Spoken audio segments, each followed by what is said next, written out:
you don't have to be long on this one, but I don't know if it's totally related, but what is your professional opinion on recording your children? Like, do they have a reaction to bringing your phone out for special moments, birthdays?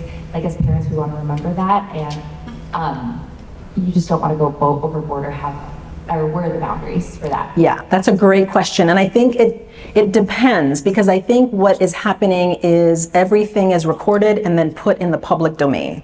And kids don't realize, especially the little ones, they don't realize what is being done out there, that people are seeing them in the bathtub and, oh, look how cute their first bath, like all these different things. And your kid may not want that, or they may think it's fun, but they don't realize where it's being posted. I used to post occasional pictures of my kids for different posts and that kind of stuff. And I got to the point where I'm like, they may not want to be on here. And so I asked them, since several years ago now, do you want me to post you on my professional feed? And they're like, no, I'd rather you not. And so I don't anymore. And so I think that it's to capture those moments if they're for personal use, but if they're going to be for your social media professional use, I really think you should ask your kid if they want to be on your page. So. What if they're too young to ask? Then you don't do it. That's my professional opinion. Thank you. Yeah. Okay. Thank you for having this event. And Dr. Lockhart, I had a question for you, because I feel like we have so much in common. I think our kids are about the same. You have a daughter and a son, and yeah, like same ages and everything. And I'm also, I don't know, social media. My oldest does have an account, but it's like only on my phone that she can go in and look at things, but I do the save folder and stuff. But I'm curious, when do you plan on changing that? Like, do you have an age in mind? Is it like a kid by kid thing, or I'm curious how you're planning, because I'm like, we're probably going to do the same thing, so I'm right. going to do it. That's an excellent question, and I think I was telling Liza that things are changing so fast. I mean, like even like with makeup, I was like, Rihanna has another lip gloss. Oh my gosh! Like, so everything is always changing so fast, right? And definitely even with social media. Our initial thought was our kids were not going to even have a computer or phone until they were like 14. And then the pandemic hit and they were like 6 and 8 or something crazy, right? And so I'm just like, oh snap, they need to be on the computer. They need to be on screens even before and longer than I was expecting. Same thing with dating. I was like, oh, I don't know when is that appropriate? And then now we're accidentally in that scenario now, right? And so I don't know. My daughter's about to be 15 like any day now. And she hasn't asked about social media, but she's going to be getting her driver's permit soon. She's going to be having more independence. She's going to be spending more time away from us for different things, especially when she starts to drive. And I'm guessing that maybe around 15 would be appropriate. But I don't know. I have not thought about it that far. And yes, I don't think it should just be an age thing. I think it should also be a personality and temperament thing. So although my daughter is very responsible, she can get very lost in things. She can get very hyper-focused and lose track of time. That is a really bad personality trait for social media, because the doom scrolling and the getting lost in stuff, I can see can happen very easily for her. My son, who's 12, he's not like that. He'll get like this alarm clock and he will set it for himself when he's watching YouTube or TV, and set it for himself to take intermittent breaks, right? However, he can be very emotionally dysregulated. So they're very different, and so he might be ready for social media sooner than her, even though he's younger. And so the short answer then is I don't know. I think maybe 15, and that's what a lot of the research shows in terms of the brain growth and development, is when they're kind of ready for a lot of that stuff. But I don't know. If we do, it would be definitely like a supervised account, like how Instagram teen accounts is. Yeah. So we have I don't know if this is working. So we have twin boys that are almost 11, but I feel like with devices, like it's a tug and pull, because we use devices as a consequence, but we also use it as a reward. And so like, how do you manage the removal of the device, which is detrimental to them? But then it's like, all right, you have good behavior, so here's the device back. So it's like this tug and pull of like, how do we manage like screen time as they go into like the tween and the teen years? Great question. What I would say is to remove the device as a reward, so that it doesn't serve as a punishment either.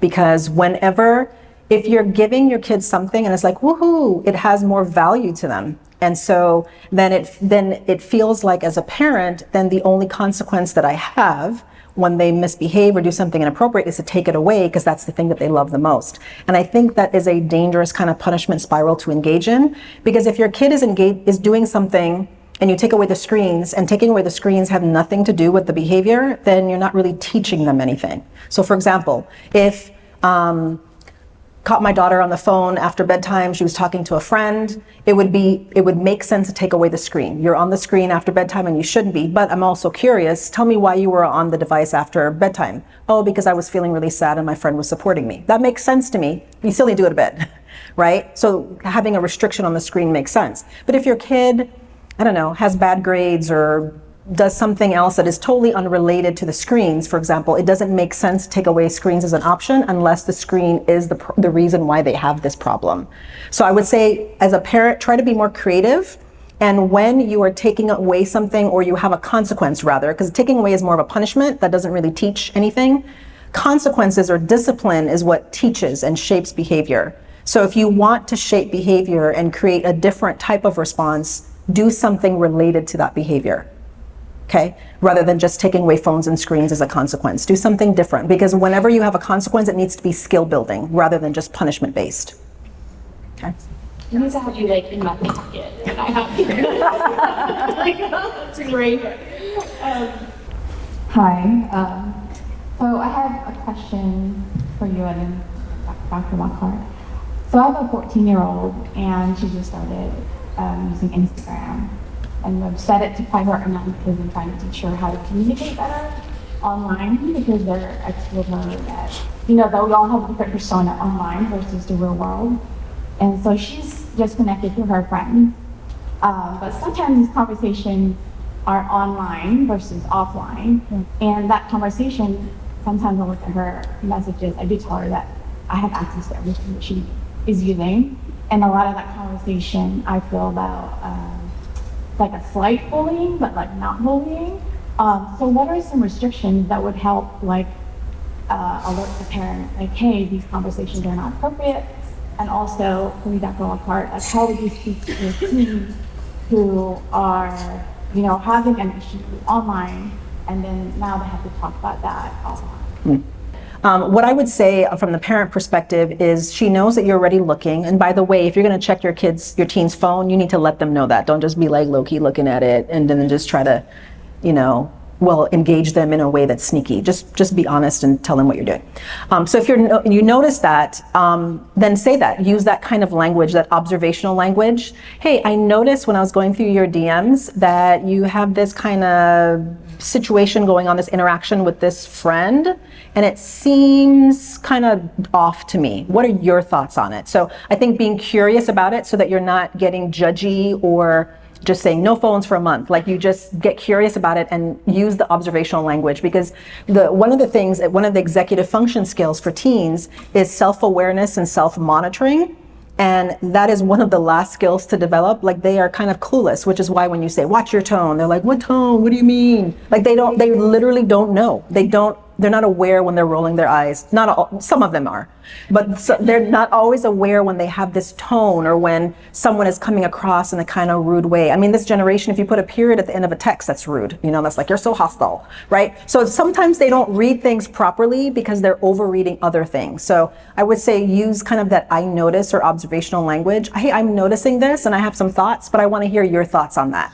What do you think about it? What makes this person a good friend? What makes a good friend? And just help them develop that sense of self-awareness, because they may need to kind of unfriend or unfollow or mute that person if they're increasingly hostile towards them, even if they're not realizing it out front.